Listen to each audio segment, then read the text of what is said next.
जय हिंद मेरे दोस्तों, आपका स्वागत है आपके अपने YouTube चैनल प्रीतम एकेडमी परिवार में। और मैं हूं सूरज कुमार। तो कैसे हैं आप लोग? आई होप कि आप लोग अच्छे होंगे, स्वस्थ होंगे, साथ ही साथ पढ़ाई कर रहे होंगे। तो बेसिकली जो हमारा क्लास 10 का मैथ का चैप्टर 1 वास्तविक संख्या चल रहा था, उसको आज की इस वीडियो हम लोग फाइनल टच देंगे। मेरा कहने का मतलब ये है कि आज की इस वीडियो में हम लोग इस चैप्टर का दी एंड करने वाले हैं। इस वीडियो में हम लोग जो आपका अंतिम प्रश्नावली है 1.4, उसका अंतिम प्रश्न जो कि 3 नंबर का, उसको कवर करेंगे। इससे पहले वाले वीडियो में मैंने आपको प्रश्नावली 1.4 के लिए जितनी भी चीजें रिक्वायरमेंट थी, परिमेय संख्या के बारे में, दशमलव प्रसार के बारे में, साथ ही साथ संख्याओं के बारे में, वास्तविक काल्पनिक, सारी चीजें मैंने डिस्कस किया हुआ है। या फिर यूं बोलूं कि प्रश्नावली 1.4 का जो इंट्रोडक्शन है वो मैंने इससे पहले वाला वीडियो में लिया हुआ है। करीबन 25 से 30 मिनट का मैंने इंट्रोडक्शन लिया हुआ है, और इंट्रोडक्शन के बाद मैंने जो आपका प्रश्न संख्या 1 और 2 है उसको कवर कराया हुआ है। यानी कि आप लोग सबसे पहले इससे पहले वाला वीडियो को देख लीजिए, उसके बाद देन इस वीडियो में प्रोसीड कीजिए, तो आपको चीजें बेटर समझ में आएगी। और नहीं तो कम से कम उस वीडियो का करीबन 1 घंटा करीबन वीडियो होगा, उस वीडियो करीबन आप लोग शुरू से लेकर 25 से 30 मिनट तो जरूर वॉच कर लीजिएगा, जब तक मैंने इंट्रोडक्शन बताया हुआ है। उसके बाद प्रश्न संख्या 1 और 2 बताया हुआ है, तो उसको भूल जाइए। कम से कम आप लोग इंट्रोडक्शन को जरूर देख कर आइएगा, तभी ये चीजें अच्छे से आपको समझ में आएगी, ठीक ना। अब फिर से मैं उतना नहीं बताऊंगा, बस थोड़ा मोड़ा आपको क्विक रिवीजन दे दूंगा। और बाकी यहाँ समझने में दिक्कत हो गया क्विक रिवीजन में, तो आप लोग के पास 2 ऑप्शन रहेगा, या तो रट लीजिए भाई, या तो फिर आप लोग उससे पहले वाला वीडियो देख लीजिए 25 मिनट। तो और दिक्कत होगा तो क्या कीजिएगा, उसको 2x के स्पीड में देख लीजिएगा, 2x का देख लीजिएगा, तो आपका 7-8 मिनट में ही निपट जाएगा 25 मिनट का वीडियो। समझ में आ गया ना आपके पास? तो इस तरह आप लोग स्मार्ट बंदा हो यार, आप लोग सब कर सकते हो। तो प्रश्न क्या कर रहा है, कुछ वास्तविक संख्या के दशमलव प्रसार नीचे दिए गए हैं। आपको 3 नंबर के प्रश्न के 3 पार्ट दिए हुए हैं, प्रत्येक पार्ट में आपको कुछ दशमलव प्रसार नजर आ रहे होंगे, आपको नजर आ रहा है। और ये सारी वास्तविक संख्या मैंने आपको बताया हुआ इंट्रोडक्शन पार्ट में, जाके चेकआउट जरूर कीजिएगा। तो ये दशमलव प्रसार आपको दिए हुए हैं। प्रत्येक स्थिति के लिए निर्धारित कीजिए कि यह परिमेय संख्या है या नहीं। आपको इन तीनों ऑप्शनों में 3 पार्टों में आपको बताना है कि कौन सा पार्ट परिमेय है कि नहीं, आपको यह पहले बताना है, ठीक है। यदि यह परिमेय संख्या है और P/Q के रूप का है, जाहिर सी बात है जो भी परिमेय संख्या होता है उसको हम लोग P/Q के रूप में लिख ही सकते हैं भाई, ठीक है।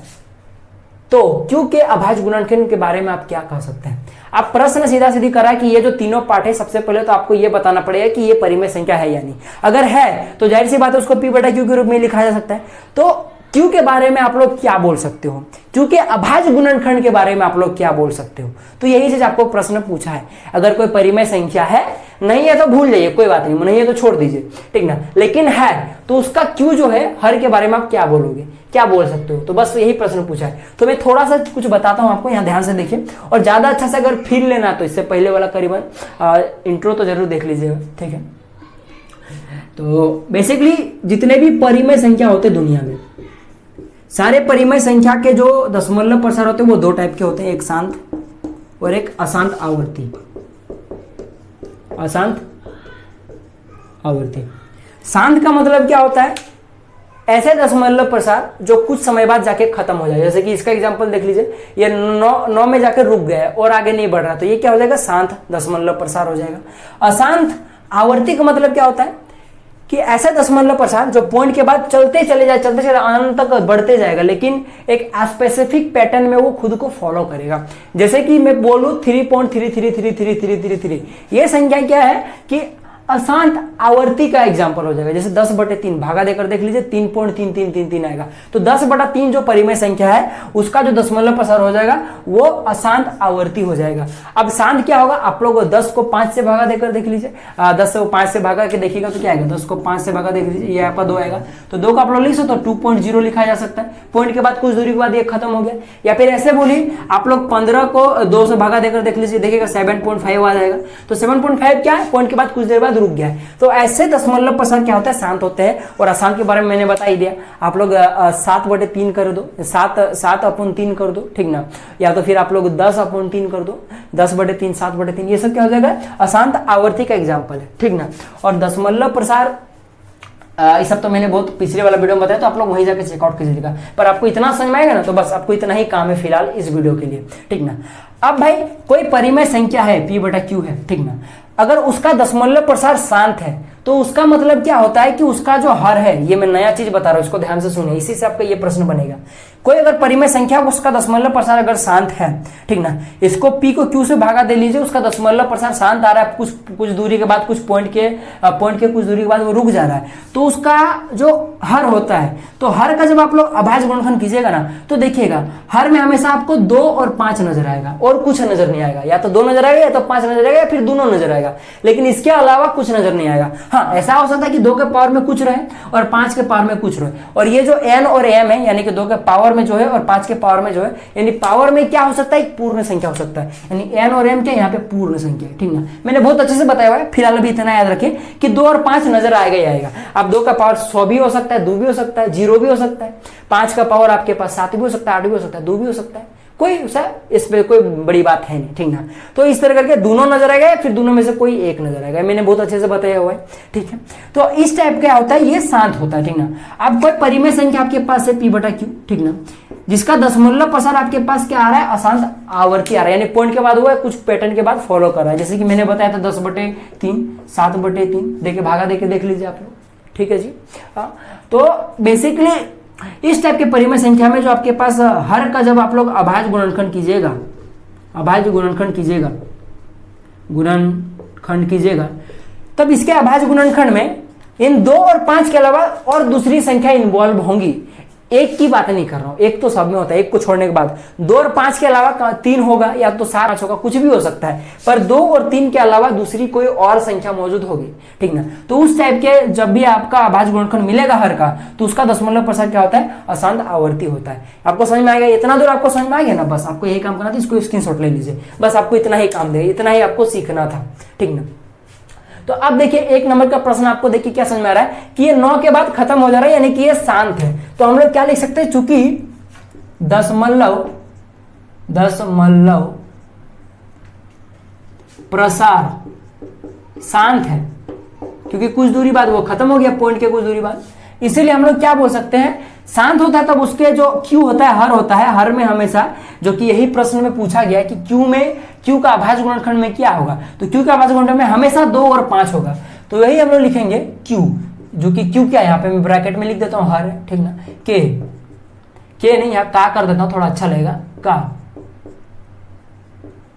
अभाज्य गुणनखंड 2n 5m के रूप का होगा। बहुत अच्छे से मैंने बताया हुआ है, आप लोग जरूर चेकआउट कीजिएगा इससे पहले वाला वीडियो। तो ये 1 नंबर का प्रश्न बन गया। अब चलिए 2 नंबर के प्रश्न पर आते हैं। देख सकते हो 2 नंबर का प्रश्न जो है ये ना ही शांत दशमलव प्रसार है, ना ही अशांत आवर्ती है।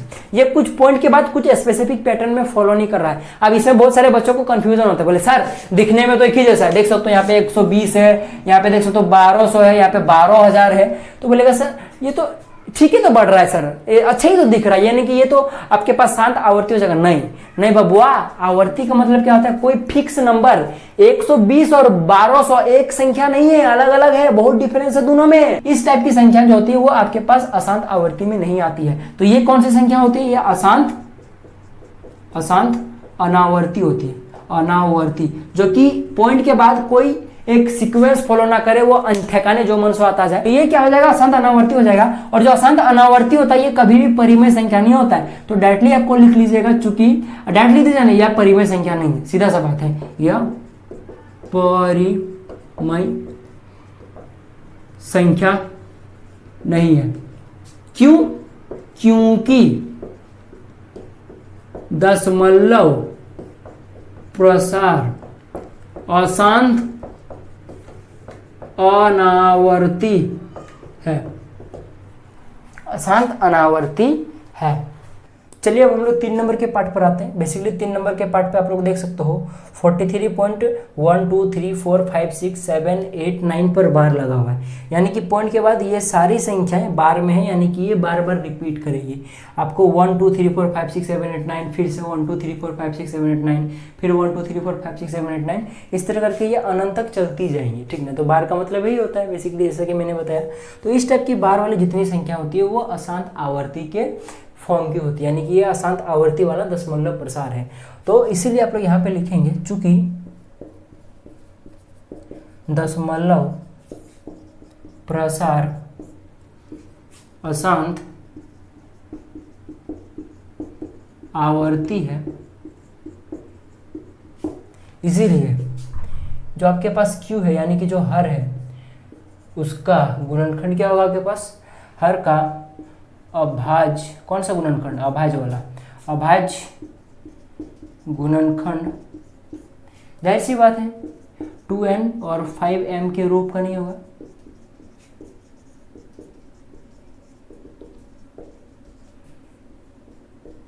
रूप का नहीं होगा। तो बेसिकली ये इस प्रश्न का आंसर होगा। इस तरह से आपको आंसर को लिखना है, ठीक ना। बेसिकली जनरली ये आएगा तो ऑब्जेक्टिव में आने के चांसेस है, और वगैरह 3 नंबर में भी आ जाए तो आप लोग बना सकते हो। तो जैसा कि मैंने बोला था कि जो आपके पास अशांत आवर्ती होता है उसके हर के अभाज्य गुणनखंड में 2 और 5 के अलावा कुछ और संख्याएं इंक्लूडेड होती है। तो जाहिर सी बात है वो 2 और 5 के फॉर्म का नहीं होगा। आपको इन डिटेल में समझने के लिए आप लोग प्लीज़ बोल रहा हूँ, प्लीज़ बोलूँगा, ये बोलना कोई सेंस नहीं बनता, क्योंकि नहीं देखिएगा तो आप खुद का नुकसान कर रहे हो। तो आप लोग पहले इससे पहले वाला वीडियो में जो मैंने इंट्रोडक्शन और साथ ही साथ 1 और 2 नंबर का प्रश्न बताया हुआ है, सबसे पहले उसको वॉच कर लें, देन यहाँ देखें तो समझ में आ जाएगा। और आपसे थोड़ा मोड़ा कुछ बातें करना है आपका, जैसे कि मैंने बोला था कि चैप्टर के एंड में टेस्ट होगा। तो अब आप मुझे बताइए कि आपका टेस्ट किस फॉर्म में मैं लूँ, टेलीग्राम या व्हाट्सएप में टेक्स्ट के द्वारा मैसेज लूँ, या फिर यूट्यूब में एक वीडियो बना के लूँ। अगर यूट्यूब में वीडियो बना के लूँगा तो बेसिकली अभी हमारे पास लाइव आने का कोई ऐसा साधन नहीं है, तो हम लोग नहीं आ सकते। तो बेसिकली मेरे पास एक आइडिया है, मैं ऐसा कर सकता हूं कि कोई एक प्रश्न दे दूं और उसके लिए फिर से मैं आपको 1 मिनट का टाइम दे दूं, फिर दूसरा प्रश्न दूं, फिर 1 मिनट का टाइम दूं। इस तरह करके मैं वीडियो बना सकता हूं। या फिर दूसरा कुछ आपके पास कोई आइडिया है तो मुझे कमेंट कीजिएगा, साथ ही साथ हमारे टेलीग्राम व्हाट्सअप में जरूर मैसेज कीजिएगा। और साथ ही साथ आई होप कि आप लोग डीपीपी बना रहे होंगे। डीपीपी बना रहे हैं तो बहुत अच्छी बात है, नहीं बना रहे तो उसको बनाना शुरू कर दें। अब डीपीपी के बारे में अगर जानना है तो डिस्क्रिप्शन के यह जो वीडियो है इसका डिस्क्रिप्शन में एक छोटा सा लिंक मिलेगा, DPP download video link, click कीजिएगा, कुछ देर का वीडियो होगा, सारा डीपीपी का माजरा समझ में आ जाएगा कि डीपीपी क्या है, किस तरह से डाउनलोड करना है, किस तरह से बनाना है। तो बेसिकली आज का क्लास हमारा यही समाप्त होता है और चैप्टर भी यही समाप्त होता है, बल्ले बल्ले, ठीक ना। और रिवीजन करते रहिएगा, डीपीपी का सारा कंप्लीट कर लीजिएगा। कुछ लेक्चर का डीपीपी अपलोड नहीं हो पाया अभी तक, वो हो जाएगा, वो बना दिया गया है, उसको टाइपिंग करके अपलोड कर दिया जाएगा, आपको टेंशन लेने वाली बात नहीं है। बाकी आप लोग क्लास को अटेंड कीजिए अच्छा से, फिर ध्यान जो डीपीपी मिलेगा उसको सॉल्व कीजिएगा। चलिए मिलते हैं अगले वीडियो में, तब तक के लिए जय हिंद, जय भारत और आपका दिन शुभ हो। डीपीपी को जरूर बनाइएगा।